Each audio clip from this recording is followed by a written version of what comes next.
The Secretary General is, of course, extremely disappointed that Russia has backed out. You know, they've threatened to do it before. This deal is periodically renewed every 60 or 120 days. And so we've been in this position before, and they haven't backed out. But this time they did.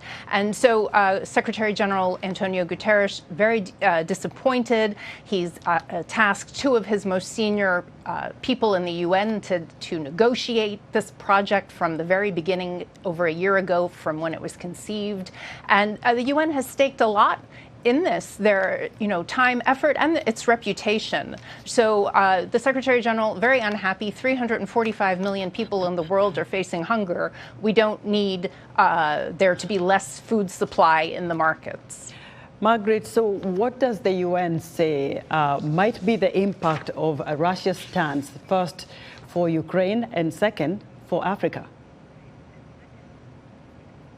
Sure. Well, as a consequence, people are going to be paying higher food prices, and there could be availability issues. But primarily, it's about the food affordability, as we heard in the package. And in fact, on Monday, on news of Russia's withdrawal from the deal, wheat, corn, and soybean prices did jump a few percentage points on the global commodity markets. So the markets are now a little bit nervous. And, when prices go up, that makes food expensive, not just for you and me, but also for aid agencies like the World Food Program. Now, they're already facing funding shortages in many of their programs around the world. They're already cutting rations to people because they don't have funding.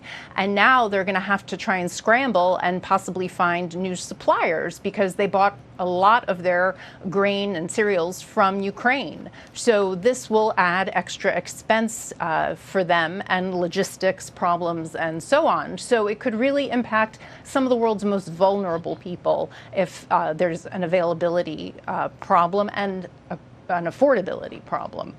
So, but in the longer term, we just don't want to see prices remain high on global markets because that will trickle down to everyone in Africa, in Western Asia. These are big markets for Ukrainian grain and everywhere because we're all impacted by it. Bread, pasta, these sorts of staple foods, the prices will start to rise.